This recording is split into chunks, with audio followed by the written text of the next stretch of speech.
ಸ್ನೇಹಿತರೆ, ನಮ್ಮ ಭಾರತದ ರಕ್ಷಣಾ ಬೆಳವಣಿಗೆಗಳ ಪ್ರತಿಯೊಂದು ಸುದ್ದಿಯೂ ನಿಮಗೆ ತಲುಪಬೇಕೆಂಬುದು ನಮ್ಮ ಉದ್ದೇಶ. ನಿಮ್ಮ ಒಂದು ಸಬ್ಸ್ಕ್ರೈಬ್ ನಮಗೆ ದೊಡ್ಡ ಪ್ರೋತ್ಸಾಹ. ದಯವಿಟ್ಟು ಸಬ್ಸ್ಕ್ರೈಬ್ ಮಾಡುವುದರ ಮೂಲಕ ಪ್ರೋತ್ಸಾಹ ನೀಡಿ ಎಂದು ನಿಮ್ಮಲ್ಲಿ ಕೇಳಿಕೊಳ್ಳುತ್ತೇವೆ.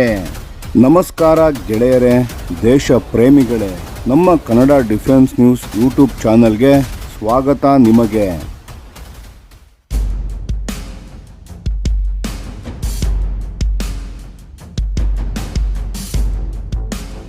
ನಮಸ್ಕಾರ ಸ್ನೇಹಿತರೆ, ಸ್ವಾಗತ ನಮ್ಮ ಚಾನಲ್ಗೆ. ಇವತ್ತು ನಾವು ಮಾತನಾಡಲು ಹೊರಟಿರೋದು ಭಾರತೀಯ ನೌಕಾಪಡೆಯ ಒಂದು ಐತಿಹಾಸಿಕ ಅಧ್ಯಾಯದ ಬಗ್ಗೆ. ಸಮುದ್ರದ ಮೇಲೆ ಶತ್ರುಗಳಿಗೆ ಕಾಣಿಸದೆ, ರಡಾರ್ಗಳಿಗೆ ಸಿಗದೆ ನಿಶಬ್ದವಾಗಿ ಸಂಚರಿಸುವ ಯುದ್ಧ ನೌಕೆಗಳ ಬಗ್ಗೆ. ಅದೇ INS ತಾರಾಗಿರಿ, INS ದುನಾಗಿರಿ ಮತ್ತು INS ಮಹೇಂದ್ರಗಿರಿ. ಇವೆಲ್ಲ ಒಂದೇ ತಿಂಗಳ ಅಂತರದಲ್ಲಿ ಭಾರತೀಯ ನೌಕಾಪಡೆಗೆ ಸೇರ್ಪಡೆಗೊಂಡಿವೆ. ಅಂದರೆ ಅದು ಸಾಮಾನ್ಯ ವಿಷಯ ಅಲ್ಲ ಸ್ನೇಹಿತರೆ. ಇದು ಭಾರತ ಸಮುದ್ರದ ಮೇಲೆ ತನ್ನ ಹಿಡಿತವನ್ನು ಬಿಗಿಗೊಳಿಸುತ್ತಿದೆ ಎಂಬುದರ ಸ್ಪಷ್ಟ ಸಂಕೇತ. ಯಾಕೆ ಇದು ಇಷ್ಟು ಮುಖ್ಯ? ಒಂದು ಕ್ಷಣ ಯೋಚಿಸಿ. ಚೀನಾ ಹಿಂದೂ ಮಹಾಸಾಗರದಲ್ಲಿ ತನ್ನ ನೌಕಾ ಉಪಸ್ಥಿತಿಯನ್ನು ಹೆಚ್ಚಿಸುತ್ತಿದೆ. ಪಾಕಿಸ್ತಾನ ತನ್ನ ನೌಕಾ ಶಕ್ತಿಯನ್ನು ಬೆಳೆಸಿಕೊಳ್ಳುತ್ತಿದೆ.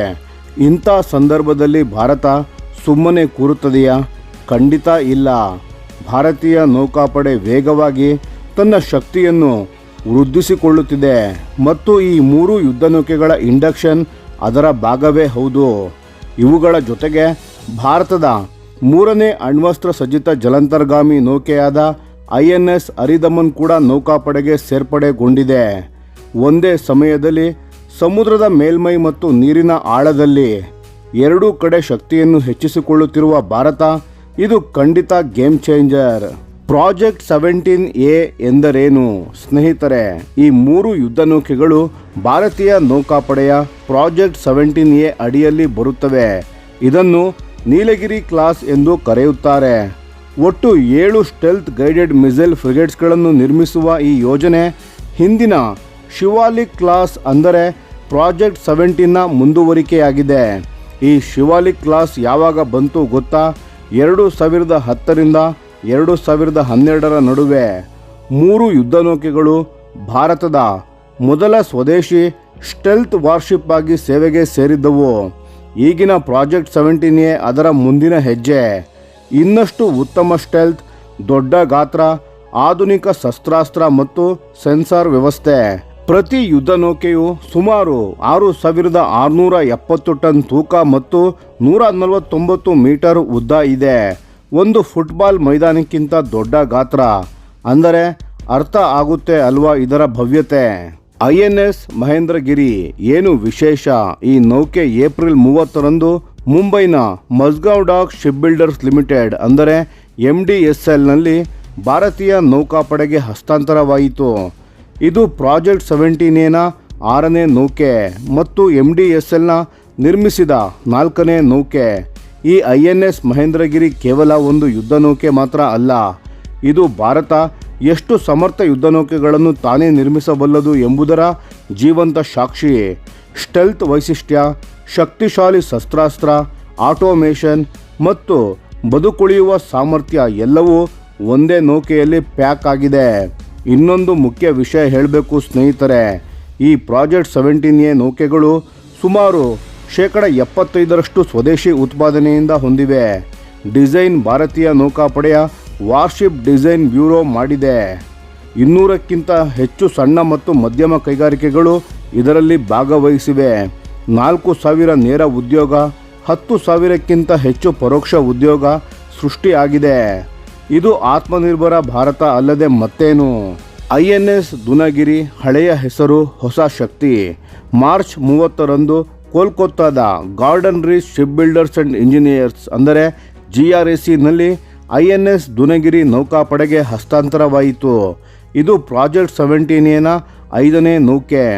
ಈ ಹೆಸರು ಹೊಸದಲ್ಲ ಸ್ನೇಹಿತರೆ. ಹಿಂದೊಂದು INS ದುನಾಗಿರಿ ಇತ್ತು. ಬ್ರಿಟಿಷ್ ಮೂಲದ ಲಿಯಾಂಡರ್ ಕ್ಲಾಸ್ ಫ್ರಿಗೇಟ್. ಅದು 1977ರಿಂದ 2010ರವರೆಗೆ ಅಂದರೆ ಬರೋಬ್ಬರಿ 33 ವರ್ಷ ಭಾರತದ ಸೇವೆ ಸಲ್ಲಿಸಿತ್ತು. ಆ ಹೆಸರಿನ ಪರಂಪರೆಯನ್ನು ಮುಂದುವರೆಸಿ ಇದೀಗ ಹೊಸ INS ದುನಗಿರಿ ಸಮುದ್ರದಲ್ಲಿ ಸಾರ್ವಭೌಮತ್ವವನ್ನು ಮೆರೆಯಲು ಸಿದ್ಧವಾಗಿದೆ. ಈ ಹೊಸ ದುನಗಿರಿಯಲ್ಲಿ ಏನಿದೆ ಗೊತ್ತಾ ಸ್ನೇಹಿತರೆ? ಕೇಳಿ. ಮೊದಲನೆಯದಾಗಿ ಬ್ರಹ್ಮೋಸ್ ಸೂಪರ್ಸಾನಿಕ್ ಮಿಸೈಲ್, ಶತ್ರು ಹಡಗು ಅಥವಾ ನೆಲದ ಗುರಿ ಎರಡನ್ನೂ ನಾಶ ಮಾಡಬಲ್ಲ ಸೂಪರ್ಸಾನಿಕ್ ಕ್ಷಿಪಣಿ. ಎರಡನೆಯದಾಗಿ MF ಸ್ಟಾರ್ AESA ರೆಡಾರ್ ಮತ್ತು MRSAM ಅಂದರೆ ಬರಾಕ್ 8 ವಾಯು ರಕ್ಷಣಾ ವ್ಯವಸ್ಥೆ. ಆಕಾಶದಲ್ಲಿ ಶತ್ರುಗಳ ವಿಮಾನ ಅಥವಾ ಕ್ಷಿಪಣಿ ಬಂದರೆ ಅದನ್ನು ಹೊಡೆದುರುಳಿಸಬಲ್ಲ ಸಾಮರ್ಥ್ಯ. ಮೂರನೆಯದಾಗಿ 76 mm super rapid gun Mount, ಶತ್ರು ಯುದ್ಧನೌಕೆಗಳ ವಿರುದ್ಧ ನೇರ ಗೋಲಿಬಾರ್. ನಾಲ್ಕನೆಯದಾಗಿ 30 mm ಮತ್ತು 12.7 mm ಕ್ಲೋಸ್ ಇನ್ ವೆಪನ್ ಸಿಸ್ಟಮ್, ಅತಿ ಹತ್ತಿರ ಬಂದ ಶತ್ರುಗಳ ಬೆದರಿಕೆಗಳನ್ನು ಕೊನೆಯ ಕ್ಷಣದಲ್ಲಿ ತಡೆಯಲು. ಐದನೆಯದಾಗಿ ನೀರಿನ ಆಳದ ಶತ್ರು ಜಲಾಂತರ್ಗಾಮಿಗಳ ನೌಕೆ ಪತ್ತೆ ಮಾಡಲು ಮತ್ತು ನಾಶ ಮಾಡಲು ರಾಕೆಟ್ಸ್ ಮತ್ತು ಟಾರ್ಪಿಡೋಸ್. ಮತ್ತು ಆರನೆಯದಾಗಿ HAL ಧ್ರುವ ಮತ್ತು ಸೀ ಕಿಂಗ್ ಹೆಲಿಕಾಪ್ಟರ್ ಕೂಡ ಇಳಿಯಬಹುದಾದ ಡೆಕ್, ಅಂದರೆ ಈ ನೌಕೆ ತನ್ನ ಪರಿಧಿಯನ್ನು ವಿಸ್ತರಿಸಿಕೊಳ್ಳಬಲ್ಲದು. INS ತಾರಾಗಿರಿ ಏಪ್ರಿಲ್ನಲ್ಲಿ ಕಮಿಷನ್. ದುನಗಿರಿ ಡೆಲಿವರಿ ಆದ ಕೆಲವೇ ದಿನಗಳಲ್ಲಿ INS ತಾರಾಗಿರಿಯನ್ನು ಅಧಿಕೃತವಾಗಿ ನೌಕಾಪಡೆಗೆ ಕಮಿಷನ್ ಮಾಡಲಾಯಿತು. ರಕ್ಷಣಾ ಸಚಿವರಾದ ರಾಜನಾಥ್ ಸಿಂಗ್ ಅವರು ಸ್ವತಃ ಈ ಕಾರ್ಯಕ್ರಮದಲ್ಲಿ ಭಾಗವಹಿಸಿದ್ದರು. ಅದೇ ದಿನ ಭಾರತದ ಮೂರನೇ ನ್ಯೂಕ್ಲಿಯರ್ ಸಬ್ಮೆರಿನ್ ಆದ INS ಅರಿದಮನ್ ಕೂಡ ಸೇವೆಗೆ ಸೇರ್ಪಡೆಗೊಂಡಿತು. ಒಂದೇ ದಿನ ಎರಡು ಮಹತ್ತರ ಸೇರ್ಪಡೆ.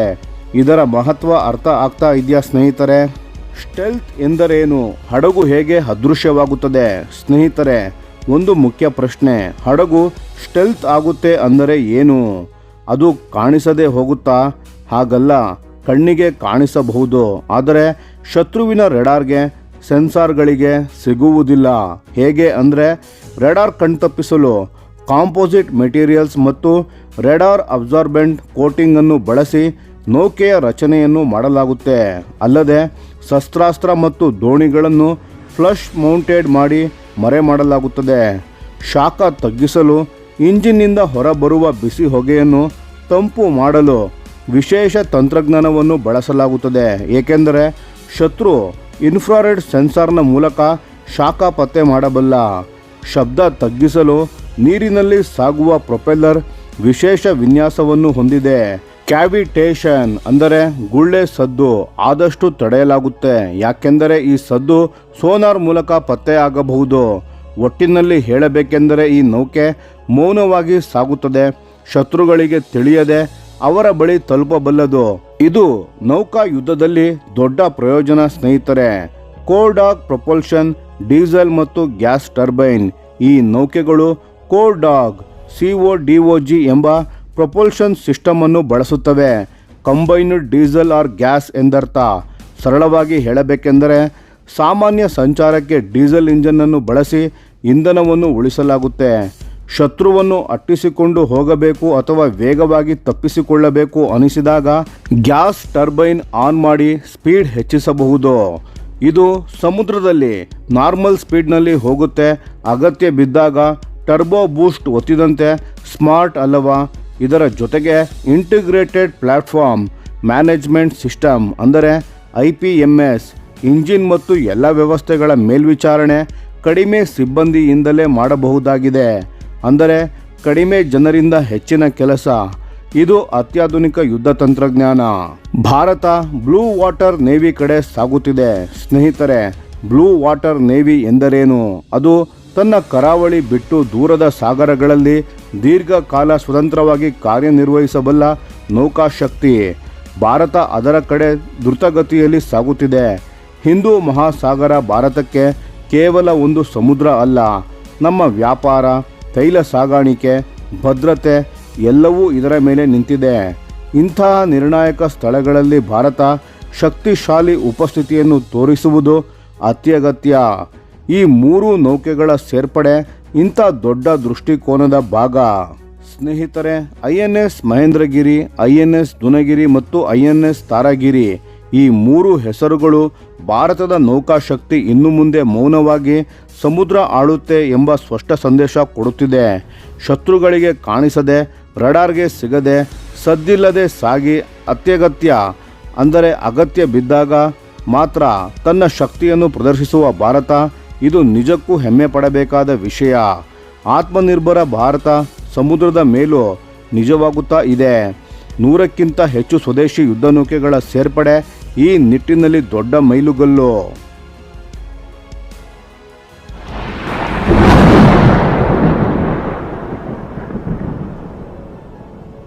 ಈ ವಿಡಿಯೋ ನಿಮಗೆ ಇಷ್ಟವಾಗಿದ್ದರೆ ಲೈಕ್ ಮಾಡಿ ಮತ್ತು ನಮ್ಮ ಚಾನೆಲನ್ನು ಸಬ್ಸ್ಕ್ರೈಬ್ ಮಾಡಿ ಹಾಗೂ ಬೆಲ್ ಐಕಾನ್ ಒತ್ತಿ. ಯಾವ ಅಪ್ಡೇಟ್ಗೂ ಮಿಸ್ ಆಗಬೇಡಿ. ಡಿಫೆನ್ಸ್ ಸುದ್ದಿಗಳನ್ನು ತ್ವರಿತವಾಗಿ ಪಡೆಯಿರಿ. ನಿಮ್ಮ ಬೆಂಬಲವೇ ನಮ್ಮ ಶಕ್ತಿ. ಭಾರತ ಬಲಿಷ್ಠವಾಗಲಿ ಎಂದು ಆಶಿಸುತ್ತಾ ಭಾರತ ಮಾತೆಗೆ ಜೈ. ಧನ್ಯವಾದಗಳು.